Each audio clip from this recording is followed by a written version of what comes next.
So I'm going to move right ahead to our first panel of speakers. We have a wonderful panel today, people who run jails and prisons who will discuss some of the issues that were just raised, researchers who studies what happens with people after they come out of those facilities, and people who have direct experience of being incarcerated. We're going to cover a lot of ground today, but before I hear from them, I want to give my deepest thanks to everyone for sharing their insights with the committee today. With the exception of the first panel, which we're going to give a little bit more time with, each panelist will have 5 minutes to make an opening statement, and then we'll reserve the rest of the hour for Q&A and conversation with the committee. Panelists, please know that we have read your submissions. So your opening remarks, please move through them quickly and hit the high points so we can dig into the details as quickly as possible. So with that, let's start our first panel. Our first panel will present what we think is cutting-edge research that compares recidivism outcomes of people who are incarcerated in prison, people incarcerated in jail, and those who are on probation. In other words, people in California more likely to commit new offenses depending on what kind of sentence they are served. The panelists who conducted this research are Mia Bird, who's a visiting assistant professor at UC Berkeley Goldman School of Public Policy, and Raiken Gurtay, chair and professor of UC Davis Department of Sociology. Professors Bird and Gurtay will have an opening presentation of 10 minutes, and then we'll turn to questions. So thank you both for being here. Thank you for having us. I'm going to go ahead and share my slides.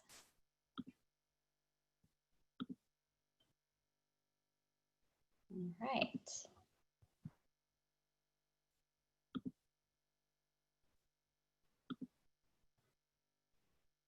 So Raiken and I are going to take about 10 minutes. We'll share this presentation, and we're just going to talk you through two main things. The first is the data infrastructure that we created in the state of California in order to do research about how state policy changes were affecting recidivism outcomes.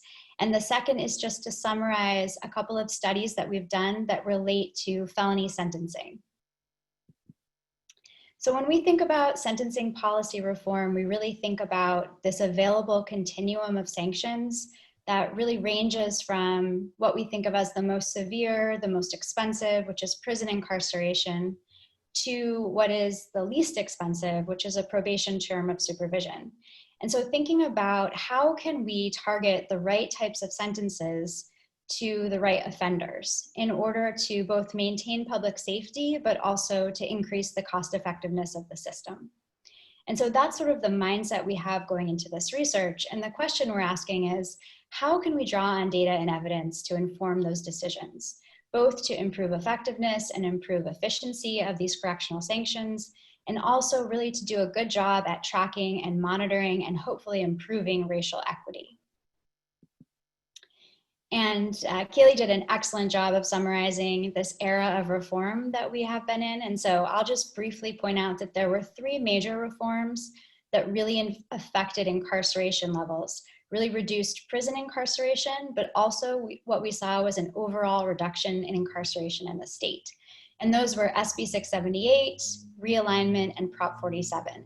And so a lot of our work has focused on those three major policy changes. And what came with those changes was a pretty substantial fear that what we would see happen by reducing severity of sanctioning and ultimately reducing incarceration levels was an increase in recidivism. And we already had high recidivism rates. So this was a really important fear to test. And prior to our work, we really had a lot of anecdotal evidence, but we didn't have the kind of data system that would allow us to ask these questions. And so in 2013, Raiken and I undertook an ambitious effort, and it was ambitious because it had never been done before and it hasn't been done since. And the effort was and really motivated by realignment and the shift from state to local responsibility for those sort of lower level felony offenders. The effort was to find a way to integrate what we knew at the state level from CDCR and DOJ data with what was currently siloed at the county level, particularly within probation and jail systems. And if we could link that data at the individual level, then we could really see people as they're moving through all of these systems throughout the state and then assess what their outcomes look like. And so we called this the multi-county study, and we began it in 2013 in collaboration with the Board of State and Community Corrections. Our data providers were phenomenal. They engaged in something they had never done before and certainly took a risk on us in participating in this study. And so we worked with DOJ and CDCR to bring in data from the state. And then we recruited 12 counties. They represented about 60% of the state, and you can see them shown here in the map. And what you're probably noticing is that we looked for a group of 12 counties that would do a good job of really representing that diversity in the state, the geographic diversity, the urbanicity versus the more rural counties, the political diversity that we see, and then really as taken as a whole, looked a lot like the state of California demographically and economically.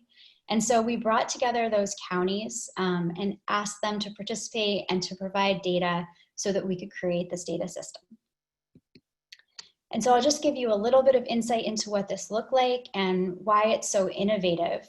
What we had to do was to find a way to capture really 3 domains of data. We wanted to understand who people were that were in the justice system at all levels. So what were their demographic characteristics and what were their criminal history characteristics? What kinds of interventions they were receiving, what kinds of correctional sanctions, and what kinds of programs and other types of services did they get? And then what were their recidivism outcomes? And that data was kept in so many different data sets that what we needed to do was link them together using an individual identifier. And so what we found when I highlight sort of 2 studies that looked at how we changed correctional sanctioning and what impact that had on recidivism, that first study was looking at realignment. And realignment is really a great policy experiment from the perspective of a researcher, because what we did was we really changed the treatment, that correctional sanction, by intervening with realignment. And so we could compare individuals that were released from prison prior to realignment with individuals that were released from both prison and from local custody after realignment, and really focusing on individuals that, if not for realignment, would likely have gone to prison. And what that does is it allows us to ask that question, did you do better or did you do worse because of realignment? And here we're really thinking about their recidivism outcomes. And so what we found was really interesting. When we looked at, and I'm going to show you a figure in a minute so you can really look at the data, but generally what we found is that when we looked at rearrest rates for folks after realignment, we saw a bit higher rearrest rates, and that was especially true for folks that were under local supervision. And Riken and I thought that that might be because those individuals were the most serious people under supervision locally and likely were exposed to the highest level of monitoring by probation departments. And so they might be detecting more misconduct because of that high level of monitoring. But what was the most fascinating is that we saw that reconviction rates did not follow that rearrest trend. Usually the 2 go hand in hand, but we think of reconviction rates as really validated reoffending. And what we saw is that after realignment, reconviction rates went down. And we think that that reconviction rates were powerfully affected by 2 things. And the first thing was that realignment really changed the incentives that counties faced, that local criminal justice systems faced, and really align those incentives with the goals of the state. And so it caused some systems change in determining who would be reconvicted. And then second, we think there's probably evidence here of a change in behavior. And there's a theory underlying this that because of not only the shift in location of sentence and the reduction in severity, but also the support for evidence-based practice and for programming that came through realignment, that really maybe these kinds of programs and services did start to have an effect on reoffending. And so I'll show you what those numbers look like. You can see that we looked at 4 different groups. So people who had been on parole prior compared to people who were still on parole post realignment. And then the second group is the post-release community supervision group. That's the group that's coming out of prison but released to parole supervision. The third group we refer to as the 1178 straights, and those are folks that just got jail sentences. And then that final group is the split sentence. They got a partial jail sentence followed by supervision. And you can see that what I just discussed, the rearrest rates were a bit higher for most groups, The only group that didn't have higher rearrest rates were those coming out of jail directly with no supervision. And that's part of what leads us to the conclusion that you heard. And then in terms of reconviction rates, you see that every group had lower reconviction rates. And among those locally sentenced 1170Hs, you see quite the reduction in reconviction rates is quite substantial.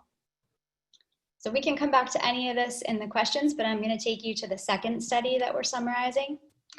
And this one, this one set realignment aside, and it said, okay, we have estimated the effects of realignment. Now what we'd like to do is we'd like to put ourselves in that post-realignment period. And we're going to take 4 years of felony releases, people who are released from custody after realignment, and we're going to look at what's been happening in terms of recidivism. And do we see, in particular, do we see differences between individuals who are sentenced for felonies to prison, jail and probation, or just probation? And so that's the big driving question.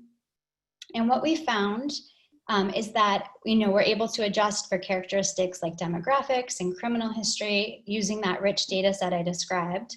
And what we found is that those sentenced to prison do seem to have higher reconviction rates. And this, even though we were able to control for those differences in characteristics, you might say, well, there's a lot of things that might be different about folks sentenced to prison that are hard to capture. And so what we tried to do is we tried to isolate a few offender groups where we saw a lot of individuals were sentenced to prison, but a lot were also sentenced locally. So not the kinds of offenses that would only land you in prison, but really focus on a group where there was a lot of potential discretion in what your sentence looked like. And when we looked at those groups, we again found that those who were sentenced locally had lower reconviction rates in almost all cases. And I'll show you the overall findings here. And so in this graph, what we're doing is we're comparing folks that went to prison, they're left out of the graph, to those 3 different local sanction groups. And what it's showing is that those sentenced to jail had no different rearrest rates from those sentenced to prison, but had lower reconviction rates. Those sentenced to jail and probation or to just probation, we saw a similar pattern as with the realignment study. They had higher rearrest rates, potentially subject to more monitoring, but quite a bit lower reconviction rates. And so in sum, the evidence that we're seeing is telling us that being sentenced to prison is not necessarily reducing your likelihood of reconviction as we might expect it to, given that it's a more severe sanction. And importantly, that people who are being sentenced to prison, not only is it more costly on a daily basis, but they are serving much more time incarcerated. At least 4 times, the average length of stay for folks sentenced to prison was at least 4 times that of those sentenced to jail.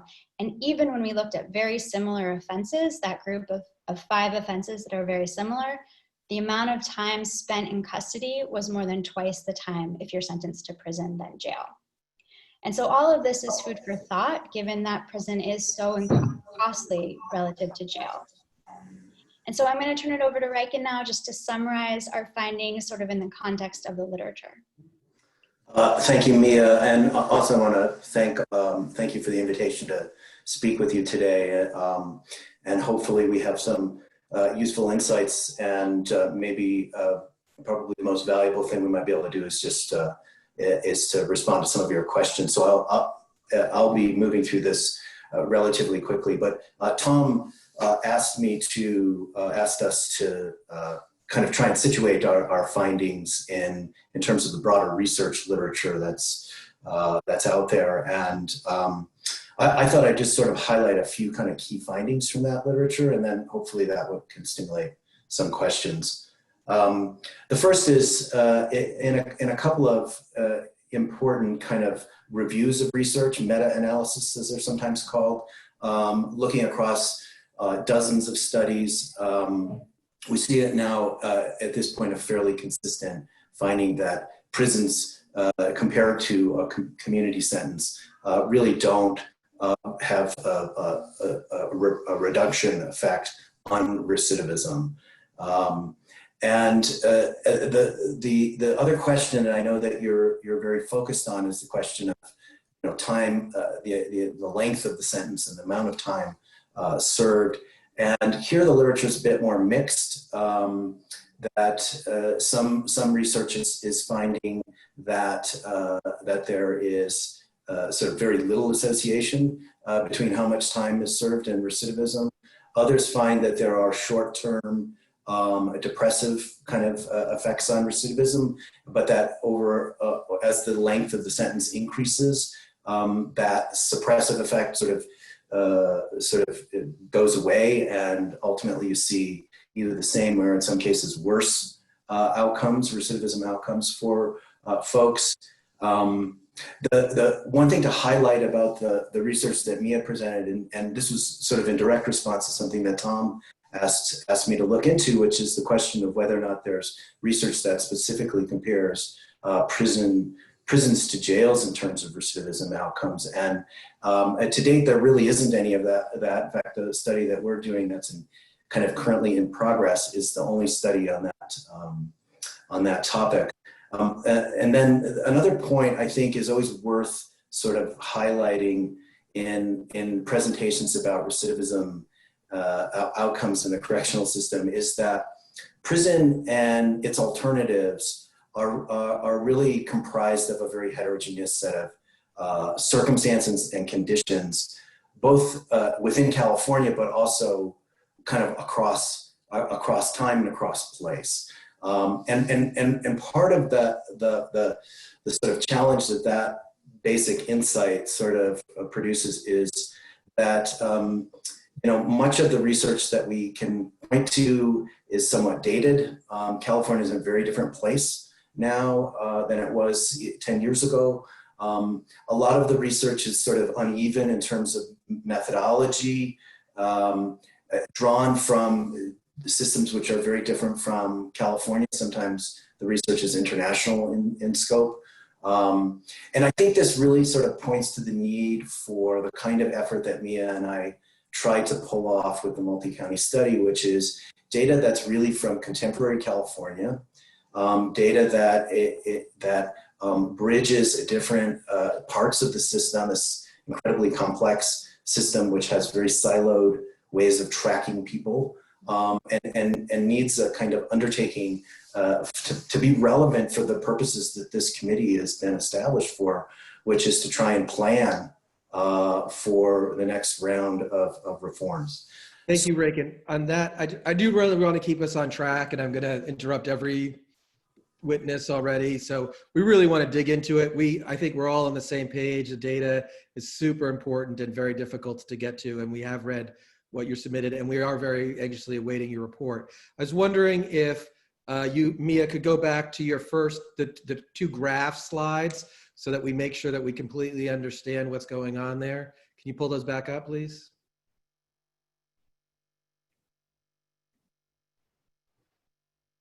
Is this the first one? Yes. Mia, can you turn on your... Apologies. Okay. This is the realignment one, yeah. Yeah, let me make sure I understand this. So this is, says sort of for the parolee group before and after realignment, that there was a 1.2% increase in arrests of parolees after realignment. Is that correct? That's correct. And then a 4.3 reduction in convictions of parolees after realignment. That's correct. Okay. And it seems that the biggest impact, obviously, were people who did 1170H straight jail time. That seems to be pretty significant there. That's right. Those are very large reductions. And, the challenge with recidivism is that you'd really like to know what reoffending behavior looks like, but you have a set of indicators that you have to draw on.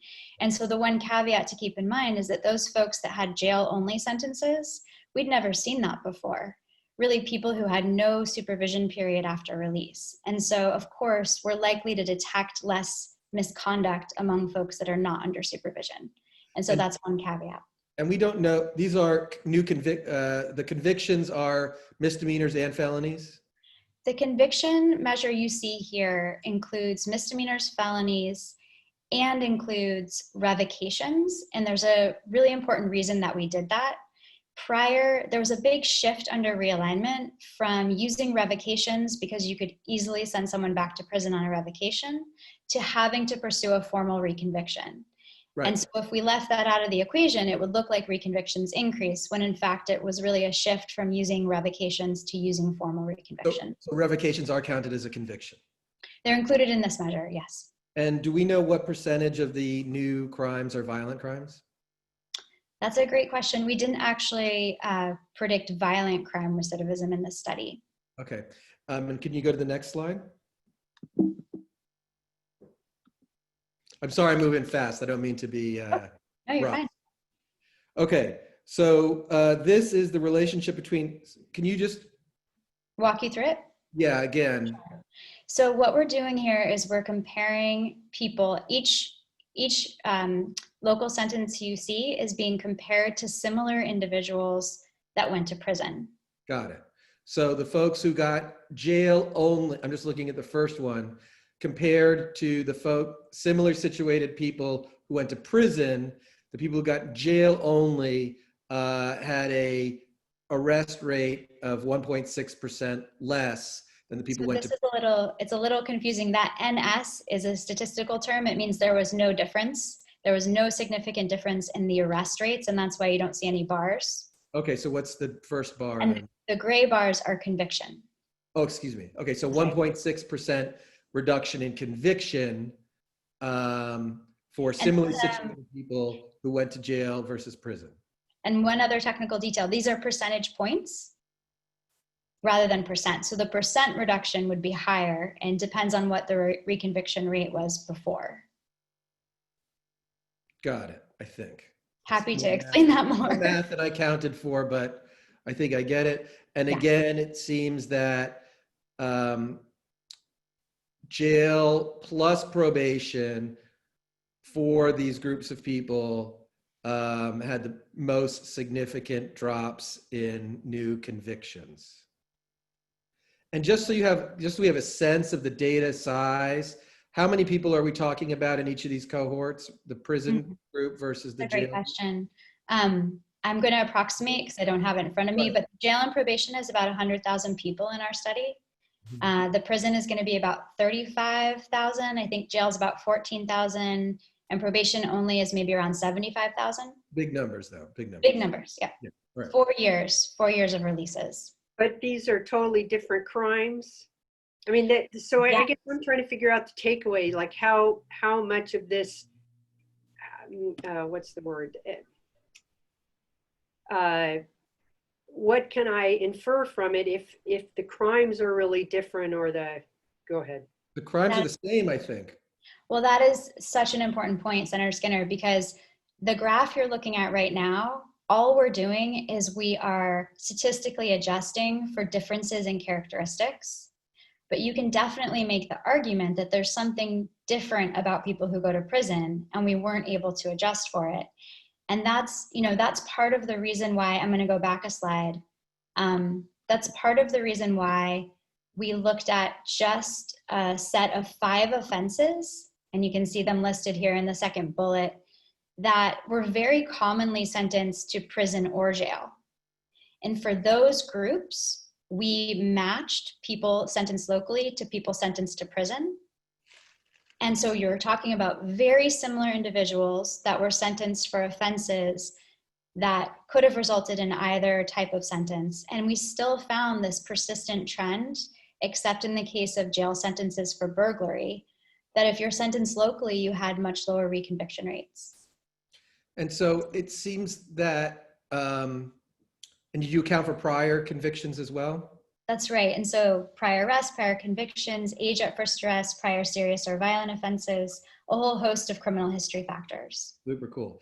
So it seems to me, I don't want to jump the gun, but it seems to me that the takeaway, as Senator Skinner was saying, is that the outcomes from people serving their sentences in county jails is better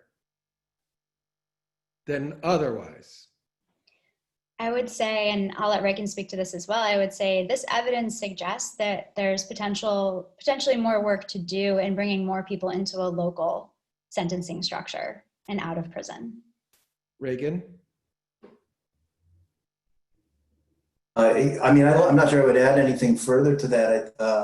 I think, one of the things that, Mia and I are kind of trained to be is fairly cautious about drawing especially causal influences. But there's strong associations here that, it would be great to be able to follow up and do further work that can kind of maybe isolate the causal impact in a little more precise way. This is super cool. All right. Do other committee members have questions? I would also just share that, we tailored this work for these two topics, but we've done a lot of work looking at budget allocations under realignment across counties and what effect that has on recidivism. I work extensively at the county level, trying to push forward data-driven and evidence-based practice. So if there are questions related to those issues, we can speak to those as well. Can you give us a high-level summary on expenditures and? Sure. After Senator Skinner's question, I was just looking up our paper. And I don't think we have an estimate, but we have a paper that we can link you to that gives the allocations in the first year realignment plans for every county. And you'll see a ton of variation in the share that went to the jail. Some, variation from 0% to 70%.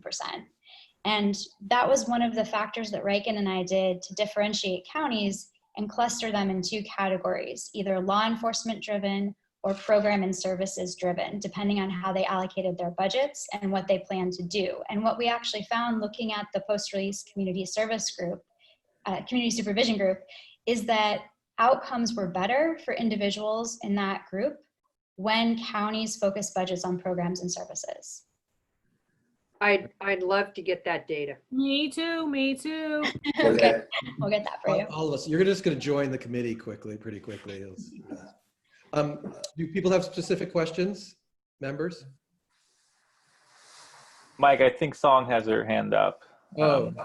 Richardson. Let me lower my hand. Can you hear me? Yes. Okay. So I apologize for those who don't know. I am not on camera because I'm not feeling well. So that's why I'm not on camera. But I agree with Michael about the study. Fascinating. I can't get enough. I want to read the original studies over and over. It's really great. So the two questions I have are questions you might not be able to answer, but they just occurred to me as I was following the results of your study. So one is, I'm just curious if since you're looking at people who are similarly situated in that they could either have been sentenced to jail or to prison with the offenses you have listed on this slide, burglary, motor vehicle theft, etc. Do you have any evidence of why then certain groups would be sentenced to jail versus prison? I just don't know if you have any demographic information or are there racial differences between who gets sent to jail versus prison? Or if you have any information about that, I'd be very curious about it. Good question. The second question I have is, I'm fascinated with the patient issue, the supervision issue, because what you found was an increase, except for the jail-only sentences, an increase in the arrests, but a decrease, I know I'm simplifying this, but a decrease in the convictions. And do you know if the arrests were based on technical violations? Could that be one explanation for that? So they're being supervised more heavily, as you mentioned, potentially. And so they could be arrested for coming late to an appointment, missing an appointment because their car broke down, or things like that. So I'm just curious if you know the type of arrests that were occurring. Those were the two questions I had. Those are great questions, and you make me hungry for data because there's so much that we didn't investigate that we would love to. So we do have information on sort of the mean characteristics of the different groups we compare that we can share. You do see racial differences. You see, and again, we're not exactly, I'm going to say some things that are, I wouldn't state strongly, but I would say that the evidence is starting to suggest this as we do study after study. And I would love the chance to investigate this more. But some of the things that we're seeing are that Blacks and Latinx folks are more likely to get prison sentences. Fascinating. I would have predicted that. Exactly. There's more, don't worry. That's not all I was going to tell you. But that those demographics are not good predictors of recidivism.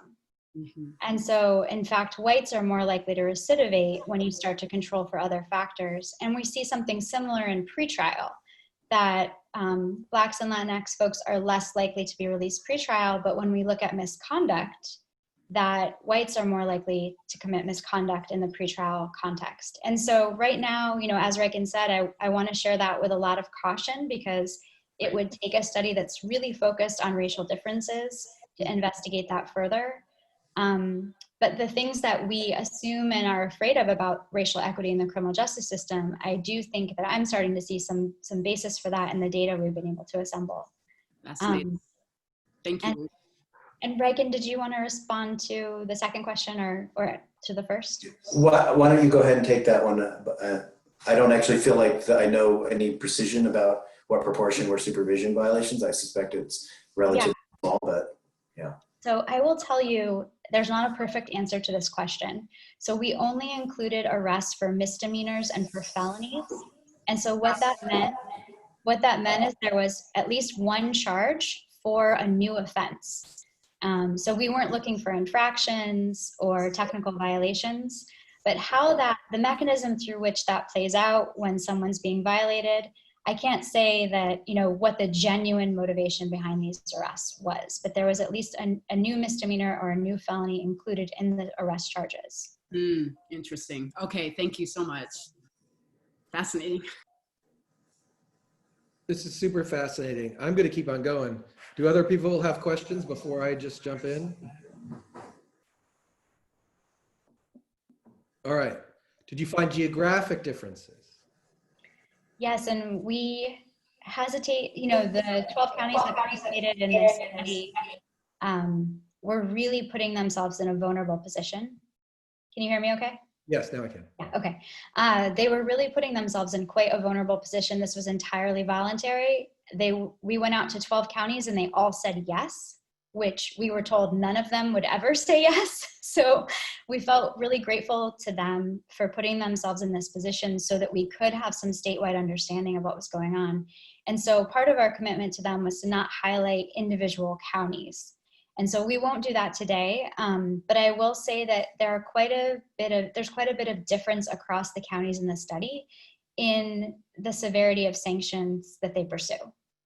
And that also is true in terms of pretrial release, sort of the level of pretrial release that they feel comfortable with. Without naming names, can you say which are from rural counties, or, can you give us any southern, northern, anything? One thing that's really interesting in this, I will say that counties that are more urban, but also similarly have higher shares Black and Latinx, tend to have more restrictive pretrial release and more severe sentencing practices. More severe sentences across the board. Yep. And another way of saying that is once you control for county, you reduce the role of race. Because say the first part again. Say the first part. Yeah, so, and again, we're only working with 12 counties of data, and I feel like Reagan is probably getting very uncomfortable with these. I'm waiving all of the academic, conditioning and whatever, and we totally appreciate that this is not even a published study yet. We are so appreciative of this work. It's really, really eye-opening. We are not going to hold you to it, and we don't want anybody in the public really holding to with you until it's absolutely published. We want to work with you and encourage you as best you can. So please try to think of this as a safe space as much as you can. We're just trying to get, to the bottom of this as best we can. And we won't ask if any of the folks on the committee represent any of those districts or communities. So we won't ask that either. And we do want to be careful because we don't want to direct you towards in policy directions that aren't valid. And so I would say, in a very speculative way, it does seem like there's a relationship between the restrictiveness of pretrial release policies and the severity of sanctioning strategies that are correlated with both urbanicity and with racial diversity in the county. And I mention urbanicity because we also know that that's related to crime. And so it's unclear sort of what the causal drivers are in that relationship, but we do see some associations there.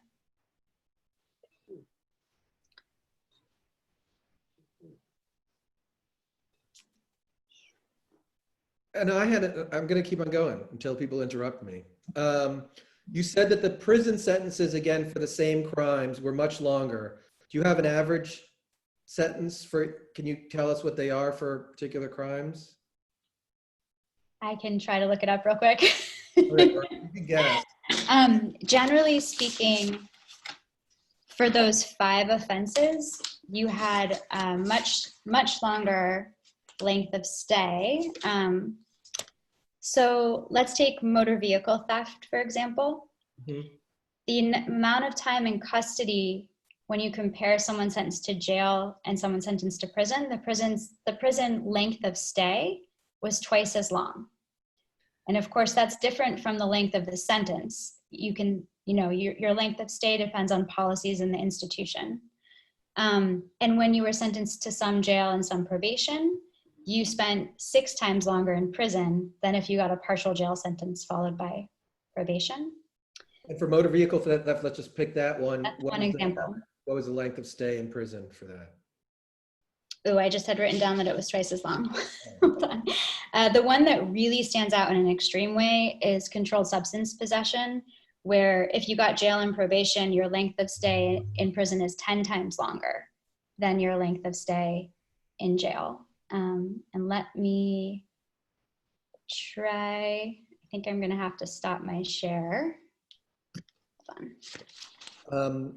And these, I know that there's, in our public safety committee, a lot of times we review these bills, it's as if there's a fixed sentence, and then we know that there's a lot less judicial discretion than, say, previously. That was one of the things that both Judge Moreno and Espinoza pointed out to us. So give me a little understanding of what, this is just how the prosecutor charges it. So you're looking at, it's like the same thing, like I stole a car. It's just how the prosecutor charged it, whether I'm in the jail and probation versus the prison. I'm not sure I'm the best, I think there are better people in the room to speak to that, but yes, I think it's whatever is agreed upon. And with jail and probation sentences, there's just so much flexibility in the length of the incarceration term. Is there anyone else who'd like to add to that? Reagan, do you want to take that? I mean, the only thing I would say is just a kind of a reminder that what we have is in our possession is essentially transactional type data, and are cautious about sort of inferring what the decision making processes were beneath them, especially in circumstances like this particular one. So I can give you some of those numbers in days. So if we took the motor vehicle, the prison sentence, and this is for a group, not just of everyone sentenced to prison and everyone sentenced to jail, but this is a group where we tried to find people sentenced to jail that had very similar characteristics to those sentenced to prison. And what we found is the average length of stay in prison was 634 days. And the average length of stay in jail was 271 days. And then it just gets much smaller from there, where the jail and probation group, comparatively, the average length of stay was 108 days. And the length of stay, meaning for the split sentence, the part that they're behind bars, you're not counting the part where they're on probation. That's right. Yeah. And then, I'm happy to talk about any of the other groups if helpful. Do you have any hunches as to why local incarceration seems to be better? Well, there are theories. Well, with realignment, there was a lot of fear about increased recidivism. There was also a lot of hope about reduced recidivism. And there were a couple ideas that were, out in the world. And one was keeping people close to their community would be helpful.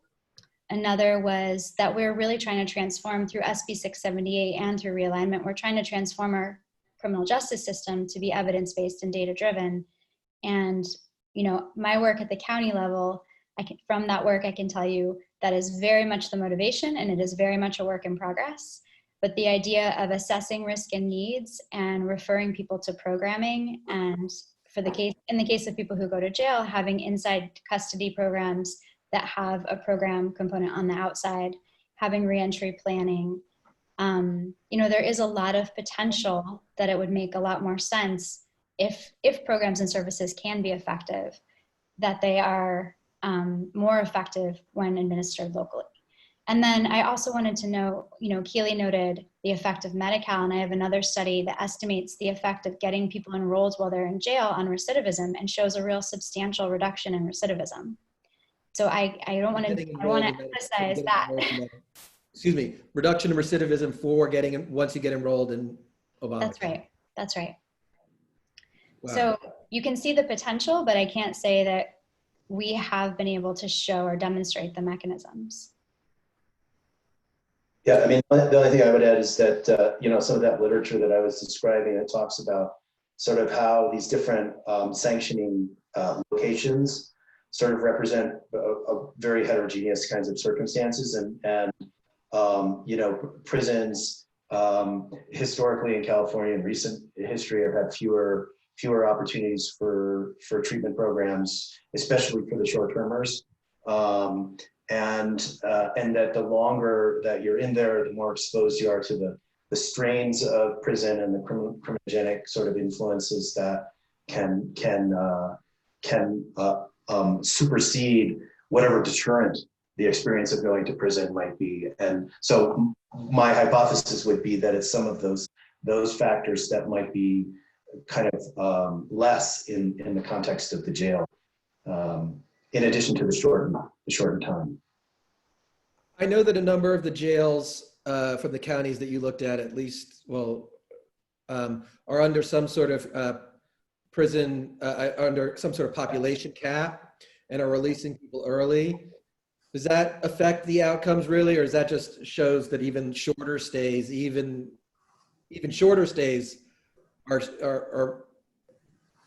are even yielding these good results?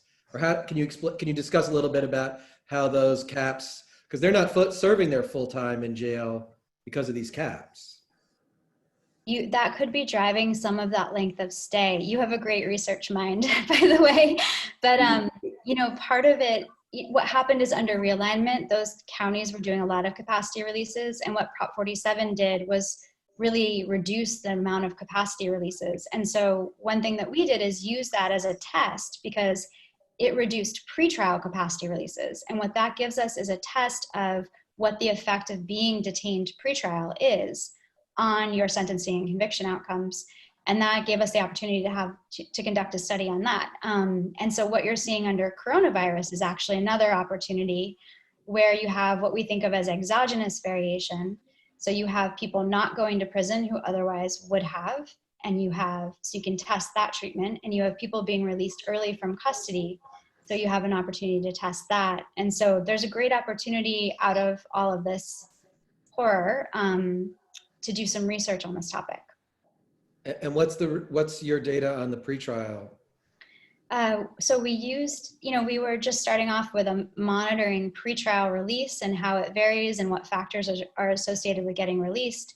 And then we realized we could use this change in pretrial capacity releases to try to estimate the effect on your sentencing outcomes and your conviction rates. And so what we found is you are less likely to be convicted if you're released pretrial, and you're likely to get a shorter sentence. And I'm going to anticipate the Song's question here and say, is there racial disparities on who is released pretrial?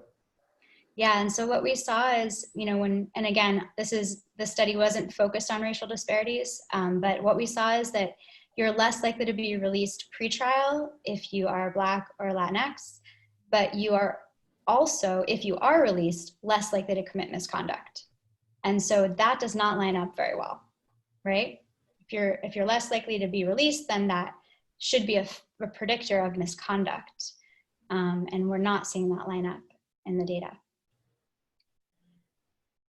Wait, so meaning that Black and Latinx people are being disproportionately held pretrial, but those who are released are disproportionately less offending. So it's lining up perfectly fine in my mind. Yeah, with what we're afraid is happening. And Yeah. so it needs a lot further investigation, of course, but Of course. there's some preliminary evidence that what people fear is actually happening. And just to name it, people are fearing that these are racially based decisions. Okay.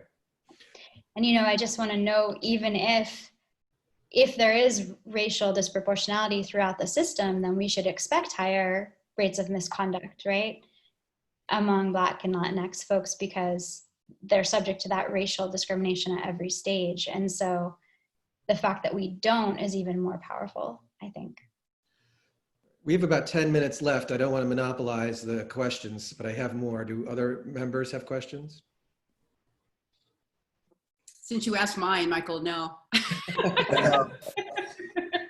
This is really, I mean, I could sit down with you all day. So one of the things that a number of folks who I think have testified before our committee, but in general, you hear a lot about programs internationally, Norway, Canada, that do, and even Texas, that have a lot more prisons that are closer to home, right? Or incarceration closer to home, day parole, whereas we have these large prisons very removed from, but also curiously, so does the federal system. The federal prison system is even worse, right? You could commit a crime in California being incarcerated in Florida. And I was wondering so your study seems to suggest, again, with all the caveats, that local incarceration has a positive outcome on recidivism. I was wondering if that does seem to resonate, at least with what, you know, very cursorily we've heard about Norway and Canada. Is that right? First of all, let's start there. Do you agree with that? Yeah, I mean, I'm not sure it can be solely attributed to being close to one's residence. I mean, I think there's a whole host of characteristics of local correctional facilities that are different from our 3,000, 4,000, 5,000 person prisons in the state. Can you talk a little bit about that? Because my impression, and this is also speaking for my clients, is that jails are typically, nobody wants to be in jail. They are sort of eager to get to prison.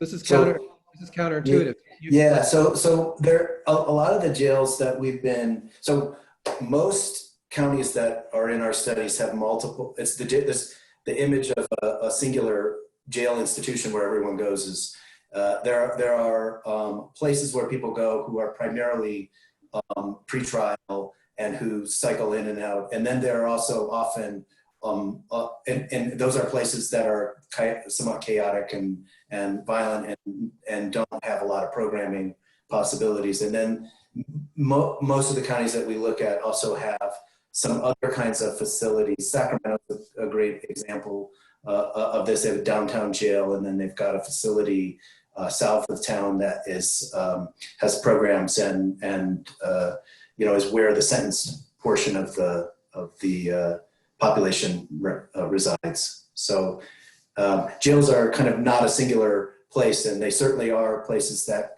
can be chaotic and dangerous, but they're also places where programming can be done, and where, quite frankly, quite a bit of the realignment money went into places like Stanislaus County to creating opportunities and program spaces for the sentenced portion of their population. Yeah, this sounds similar. I forget, Tom, that we were talking about that there are states and I think countries that kind of have these medium-term facilities that are somewhere in between jail and prison. But that sort of sounds what you're getting at. Yeah.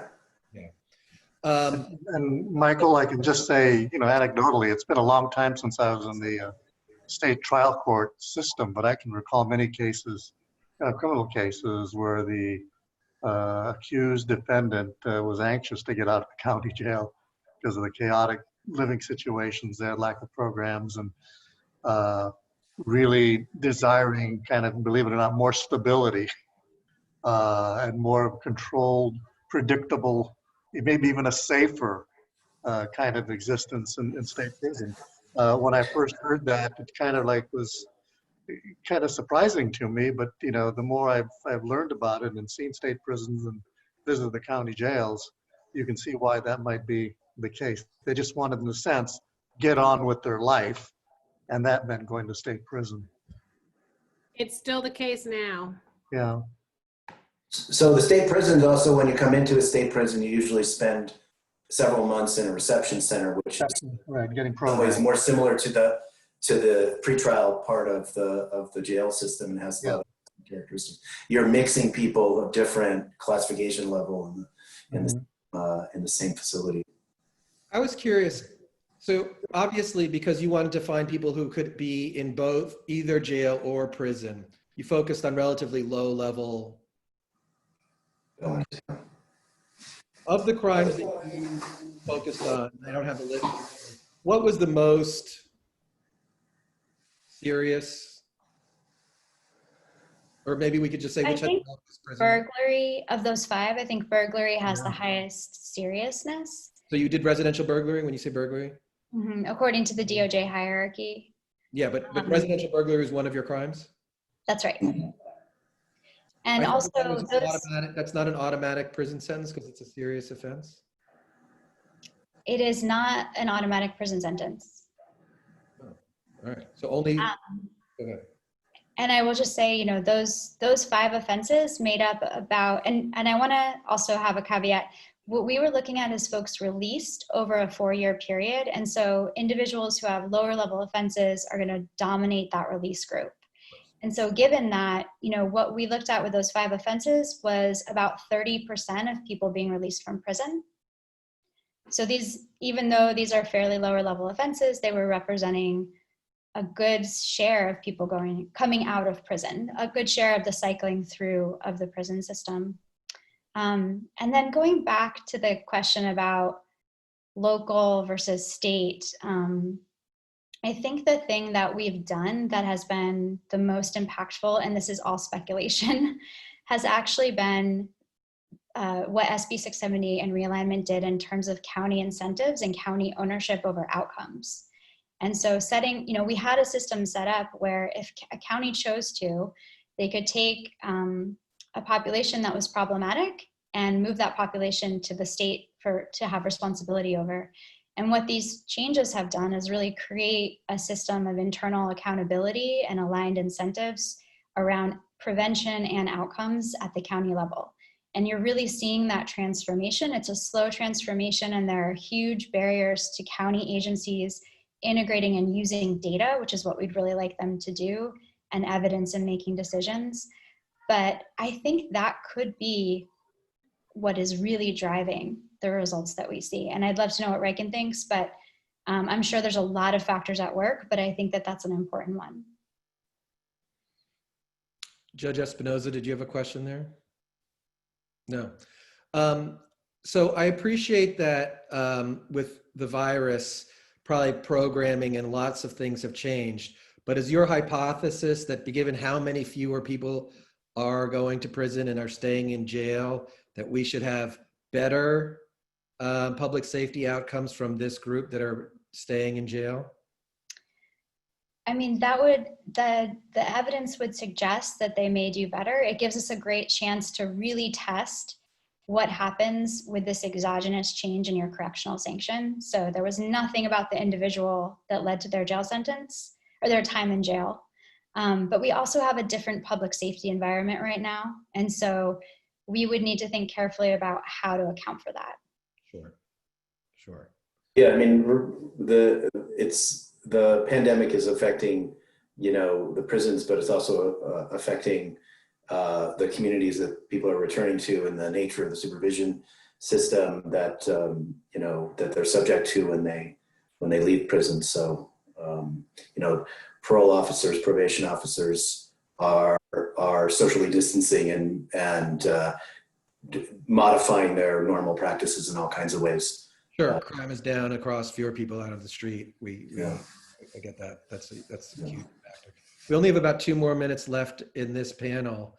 I don't know, Tom, is there anything that we haven't hit that you think that we should touch on? I do, and I just want to go back to the residential burglary question. I think, Mike, you're right that it's a serious or violent offense, but the way to get around the prison term is to give someone a probation sentence with a jail condition as part of it. So I think it speaks to the strength of their data. They're looking at what's actually happened, and so the sort of gaps or abilities in the system to sort of change those outcomes, sort of similar to what Senator Skinner was asking about earlier. So I think it's really interesting that they have this rich data and they can actually look at where people were in ways that might be counterintuitive to the lawyer brain a little bit. I get it. So you either get prison or a split sentence. You can't get a straight prison, a straight 1178. It's technically not even a split sentence. We can talk about it later, but yes. Yeah, It's a probation. It's a probation eligible crime. Yeah, You can put right. somebody on probation for residential burglary. That's Yeah. not the culture in a lot of counties. Right, Yeah. but you can't get a straight 1170H jail sentence. With no probation? Right. Oh, I don't know. Yeah. Right, but you can end up going to jail because one of the probation conditions is that you go to Correct. jail. So it's 6 We're of one, here. half a dozen of the Yeah. other, and the data shows us what happens, and I we just need to can. make sure I was right in some spot. That's why I spoke up for you, of course, my friend. The only other question I would ask, and I suspect the answer is that there's a data gap, is whether you've controlled for mental health conditions. I know the CDCR data there is rich. The county data may be less rich, and I just wonder if you could speak to that for a second. Yeah, we were able to control for mental health when we were only looking at people released from CDCR, so for parole and PRCS. But when we look at local folks, we actually didn't ask for mental health data. And that is, we've had this conversation before, but sorting out how we can better integrate behavioral health and health data into criminal justice data without, crossing any human subjects barriers. Health privacy, really health. With protecting privacy is really important. Were you able to were there outcome differences between people who were receiving mental health treatment from the data that you did get? That's a great question. I'm trying to recall. I don't think that mental health was actually a strong predictor of recidivism. Oh. In our earlier work, just looking at prison releases, it was a very strong predictor. But so the problem is 58 counties and 58 different ways of classifying mental health conditions, and none of them align with CDCRs. And most of the counties don't automate this designation, in part, I think, because of the health privacy issues involved. And so in a way, we kind of sort of set that issue aside, even though we recognize it's obviously huge. Yeah, agreed. All right, well, we've reached the end of the hour. Thank you so much. This was spectacular. I promise we will be back in touch with a million questions, and hopefully some way that we might be able to share data between us. We are on a data hunt ourselves, and we would love your at least technical expertise and help. And this is really, really interesting stuff. So thank you and good luck. Well, Thank you so much. can I add, I'm assuming that you're continuing this research. So, and obviously our process is continuing also. But as you go farther, if you, like you said, you proffered some things, but you said, you haven't completed it yet. And so you don't want to, you wouldn't, it was more observations rather than yet solid from your research. But as you get further, if you do have solid conclusions, to share them with us, that would be greatly helpful. Absolutely. And My thing is this is from a upcoming study, that this is yet to be published work, that we're like getting this. We Yeah. have some papers that are still in the working phase, but I should note that the data on which this work is based is no longer available. That data infrastructure closed out, and so our hope is to rebuild it. All right, we'll help, we'll try. Okay, great. All right, thank you so much. We're going to take a 5-minute break before our next panel. Thank you, everyone. Let's please be back on at 3:07, and we'll be back.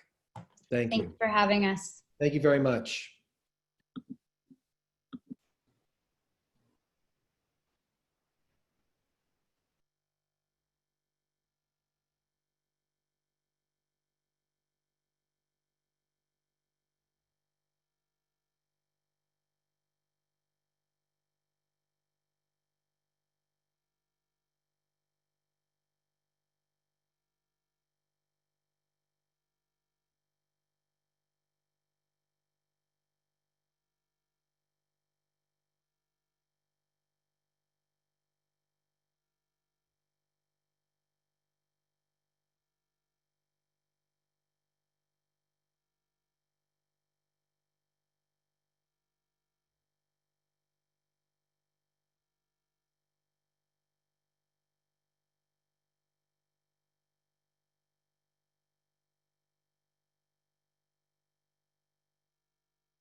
Okay, if people could come back on, it'd be great.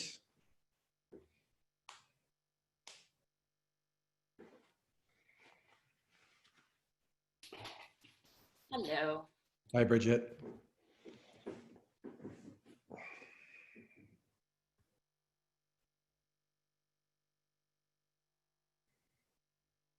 Just waiting for our committee members to log back in.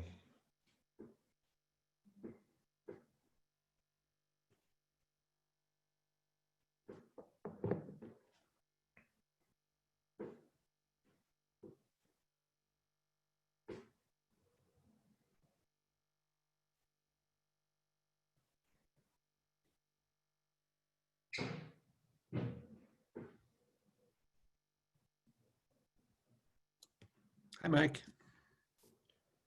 Hello, we're just waiting for the rest of the committee members to get back online and we'll be good to go.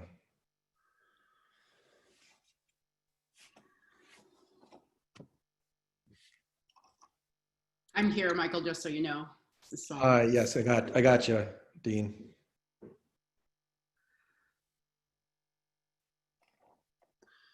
Looks like our panel, everybody's ready to go, Mike.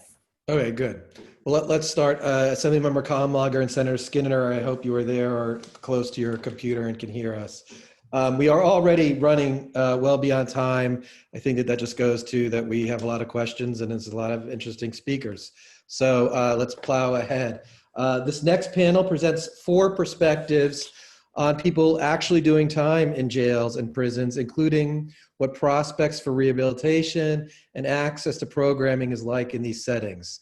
Our panelists today are James King from the Ella Baker Center, Aaron Fisher, an attorney with the Disability Rights of California, Bridget Cervelli, close enough? All right, thanks. Of Legal Services for Prisoners and Children, and 2 people from the Los Angeles County Inspector General's Office, Mac Huntsman and Kathleen Belts.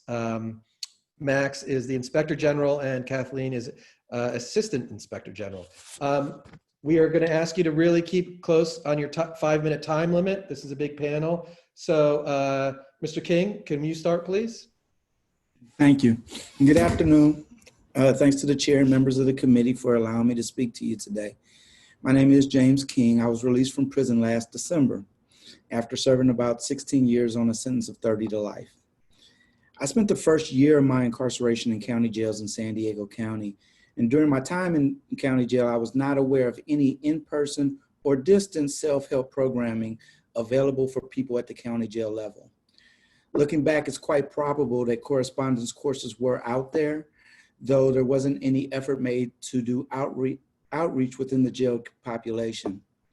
Like many people who are in the early stages of addressing their harmful actions, I had sincere remorse for my behavior, but did not yet have the coping skills needed to make better decisions. After my conviction and subsequent incarceration within the CDCR, I observed and participated in self-help programming on prisons of 3 different security levels: maximum, medium, and minimum. My experience in prison was that it was perpetuated the shame and feelings of low self-worth that had previously fueled some of my harmful behavior, while self-help programming gave me the tools to deal with those faulty beliefs. For the first 12 years of my incarceration, there was no credit earning incentives attached to participation in self-help programming. Still, every maximum security yard I was at had long waiting lists and robust participation. I remember the first self-help program I participated in was facilitated by people who were sentenced to life without the possibility of parole. The facilitators were not incentivized by earning time off, nor the possibility of earning releases via their parole board process. Between 2005 and 2013, I was incarcerated at 2 max security prisons and 1 medium security prisons. None of those prisons had more than 4 to 5 self-help programs. As my security level dropped and I started living on yards with people who were serving shorter sentences, I noticed that the groups were primarily populated by people with life sentences and people with short sentences who were relatively disincentivized by long waiting lists. Barriers from offering more programming by the prisons to meet the needs of the population seemed to be one, structural design, as most prisons weren't designed with spaces that could serve as rooms for self-help programming, and 2, staffing. In 2016, California voters passed Prop 57. This ballot initiative gave the CDCR the authority to award credit earning for participation in self-help programming and educational programs. At that time, I worked in the education department at San Quentin. And one of my responsibilities was to place people who requested upon waiting lists for the myriad of groups offered at that prison. As far as prisons go, San Quentin is an outlier. There are in excess of 100 self-help programs offered there, and a mix of population that includes people with life sentences as well as those with less than a year. Early in 2017, as a result of Prop 57, the wait list for programs grew longer, with some programs currently having waiting lists in excess of 5 years. Almost daily, a person would ask to be signed up for a self-help program and ask me what the odds were that they'd be able to attend prior to their release.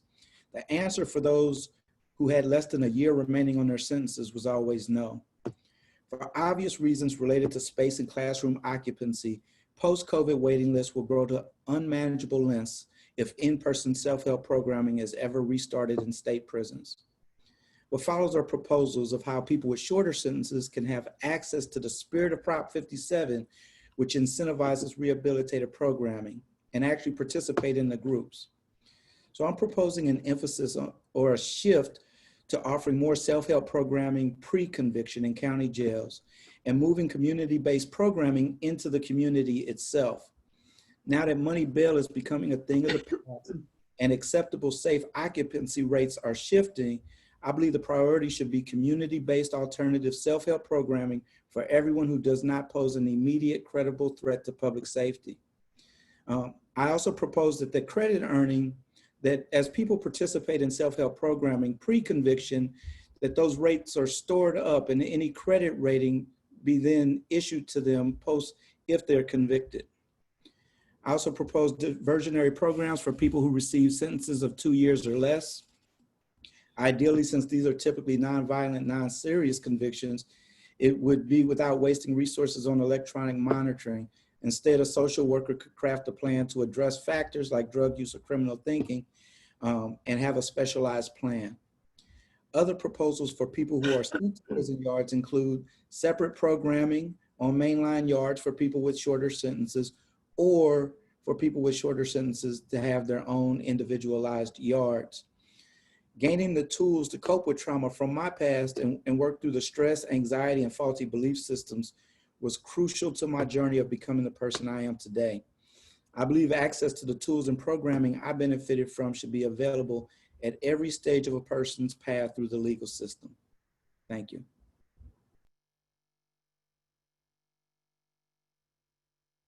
You're muted. I think you're muted, Mike.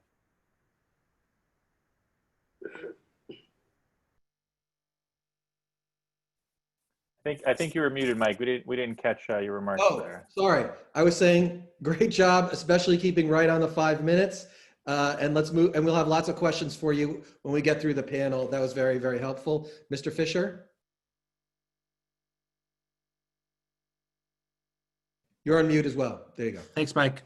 My name's Aaron Fisher. I'm from Disability Rights California. We're the state's protection and advocacy system for California, charged with protecting the rights of people with disabilities.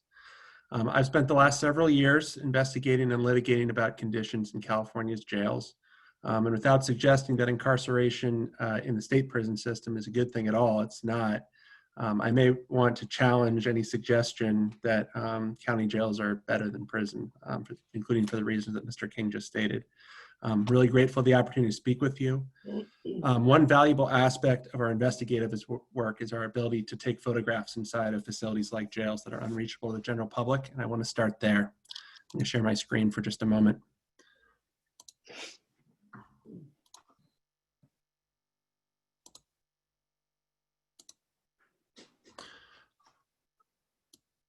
County jails are not equipped to manage the health and mental health needs of so many people who are there today. Some photos here, as you can see, a medical dorm in Santa Barbara County's jail that is crowded. Certainly not a healthcare unit, and requires some people, including people with disabilities, sleep on the floor. You can see some photographs of small solitary confinement cells that are extremely bare, hard to stand up and turn around. and an exercise yard that is barely bigger than a bathroom and does not allow for meaningful exercise or activity. A few photos from Sacramento and San Diego County Jail. These are just photos we have, not to call out these particular counties specifically, but they show psychiatric and suicide observation cells that again are very spare. The one on the left does not have a toilet or running water and requires you to defecate or urinate in the hole or grate in the ground. These are extremely harsh conditions, and they are in nearly every county jail system I see. They're difficult places to be, and I also have had clients, as people have mentioned before, that regularly say, I want to get to state prison as soon as possible to get my needs, health and disability needs met. So I want to offer 4 suggestions for the committee's consideration, some big picture and some practical brass tacks. First, I want to start with 2 charts. One is going to look a little bit familiar from the first presenter. Over the last decade, we know there's been considerable efforts to address over-incarceration, but people with disabilities are being left behind. The chart on the left, the red line you may recognize, that's the state prison population. You can see with realignment, Brown v. Plata decision, and Prop 47, significant drops in the overall prison population. The blue line below that is the state's mental health population. Mental health caseload population, which has not experienced similar declines. In fact, it has continued to creep up even with the population reduction. At the same time, over the last decade, county jails, this is from February 2019, so it may require some updating, but a study found that the overall state jail population dropped by 10%. The overall mental health caseload population went up by nearly 40%. So reforms have to explicitly and deliberately include people with disabilities, people with mental health needs, and that was brought up at the end of the last panel as well. There are also enormous opportunities for safe and smart reduction for jail populations with disabilities. We can talk about the RAND study in the LA County jail system. And I'd encourage efforts moving forward to evaluate implementation of these new existing penal code provisions on diversion of people with disabilities. There's undoubtedly going to be opportunities for expansion and more effective implementation. This is also a moment to focus on people who are incompetent to stand trial. The state hospital waitlist is over 1,000 people, and they're incidentally closed to admission right now because of the pandemic outbreak in those facilities. The most meaningful alternative, I think, is community-based restoration programs with ongoing services, and LA County's MISS program is a notable model for that. Our organization also suggests expanding good time credits and similar programs, and to make explicit the requirements for fairness, consistency, and consideration of people with disabilities. I want to give a few very quick examples. First, as Tom wrote in his memo to the committee, people in DSH for competency restoration currently don't get good time credits as they would if they were in the county jail system. That's a policy that specifically and only harms people with mental health disabilities. In one of the counties, in one of the counties we're working in, a vagueness in the work release program policy has led to a situation where staff categorically exclude people with particular disabilities. Which is not just discriminatory, but a missed opportunity to do some safe population reduction. And third, and this is current and speaks to something else that was in Tom's memo to the committee, is the implementation of CDCR's recent good time and early release provisions, which has been inconsistent, unfair, and harmful. And let me explain. Many hundreds and probably thousands of people. I'm sorry, Mr. Fisher. We're just going to try to. Yeah, I'll close in 1 minute. Yeah. This is a current example, so I think it's useful, and I can come back to it.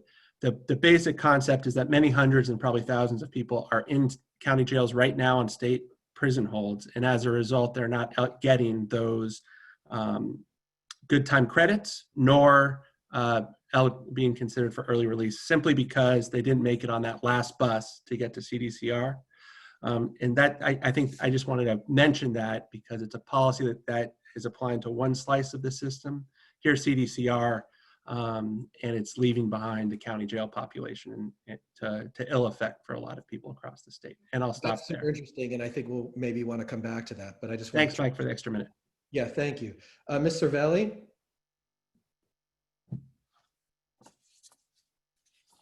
Hi, everyone. Thank you for having me. So I have been to 5 county jails. My story is centered largely around addiction, which, you know, in retrospect was, it was an immediate, like, kind of everyday addiction and probably largely self-medication, because I also suffered from, like, severe depression that I wasn't able to successfully treat until I found drugs, which lifted me out of it, and from there it was a daily addiction, with very little understanding of the trajectory, you know. So, I mean, in retrospect, it was a very predictable trajectory. You know, my first arrest was in Santa Cruz. That's kind of where things started to unravel for just simple possession.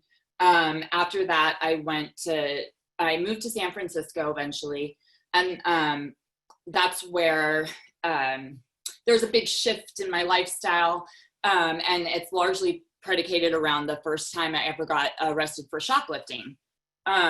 So, you know, I hid my addiction from, I had friends that I hid my addiction from, and I got arrested for shoplifting, and one of my friends called my mother, and she told them that, and I was just like so ashamed that I kind of stopped talking to all of my friends that didn't use drugs. Shame is a huge part of the impact that incarceration had on me, and I recognize has on a lot of my friends who've been to prison and jails. So from there, you know, my circle became people who use drugs because, you know, that's all I felt comfortable with. And I was in a very abusive relationship that was probably like had the worst effect on me. But that's like the common story kind of women in county jail is addiction, domestic violence, homelessness, mental health problems. Like that's most of us. So I was in and out of jail in San Francisco a little bit. And San Francisco jail definitely had the most programming. It's my understanding that that has kind of gone away. It's my understanding that like the programming has been leaving jails, or at least when I was getting arrested, was because I would go to a jail and they'd be like, oh yeah, we used to have this, we don't have it anymore. So, I mean, there's a few things that I just want to highlight, and that is like the mental impact that incarceration has on a person. It's very much like instills, for me, the first time I ever spent a significant amount of time in jail, the most time I ever spent was 9 months. But it was, and even though I was aware of this phenomenon, because I have friends who have been to prison and I see the change and I see the like internalization of the criminal identity and all of that stuff, it still affected me in that way because I had always worked previous to that. I'd always supported myself through jobs and stuff. And after getting out of jail for that period of time, I very much saw myself as like a criminal. And like, you know, and that's instilled in you in the whole experience. It's a degrading experience. It's a traumatic experience. And it sends it's the message that is that you're a bad person and that you're, you know, separate from society. So I would say that, obviously like life affirming and community driven programs are what actually helps to heal trauma. I don't know one person that I've ever encountered in jail that hasn't lived through significant trauma. Many people, I mean, and I think that I was probably more aware of the transition because going into, you know, being incarcerated, like I did not understand how things work. So it was a big learning curve for me. Like I wrote a letter of apology the first time I ever got arrested, and then come to find out that that's like something that they used against me. And then I quickly learned that like everything that I say or do is going to be used to give me the maximum sentence and make, you know, my stay as difficult as possible. Another thing that I was just thinking about in listening to the previous panel, I think it's so important that we have formerly incarcerated people engaged in research about incarcerated people. We understand, there's a very different face of incarceration and the prison industrial complex than what actually happens. And what actually happens inside, we know, like people who have been incarcerated, we know, like without a doubt, you know, we know that that there's very little change in Santa Rita. And then we've been out there doing outreach, and as people come out, they confirm that. But I did a little bit of research myself on identity-based theories of desistance when I went back to school, and going through the literature about like criminological studies about desistance and the interpretation of data and the interpretation of people's testimony, I was shocked with how just misguided it was. And I think that's just clearly from a misunderstanding of like the perspective of people who have been incarcerated, addicted, and all of these things. So I think it's super important because we have, like, that's our area of expertise as incarcerated people. Like, we know what actually goes on. And I think it's really, really important that when carceral policies are made, when research is done about currently or formerly incarcerated people, like, we need to be there because we understand it's a different kind of experience, and it's one that's very like shrouded in secrecy and hidden from the public. And there's a very big lack of understanding of what like the reality of incarceration and the experience behind bars is. Indeed, thank you. First of all, that's why you're here, and we are trying to have as many formerly incarcerated people and all different perspectives, law enforcement, formerly incarcerated, academic studies. Once this virus is over, we hope to actually be in prison or jails to get that visceral impact. But you're right, it's literally behind walls. Yeah. And sometimes behind legal walls and data walls and whatnot. So and fabulous PR. we're trying to break through all of that. Yeah. All right, thank you. We'll get to questions, but I appreciate it.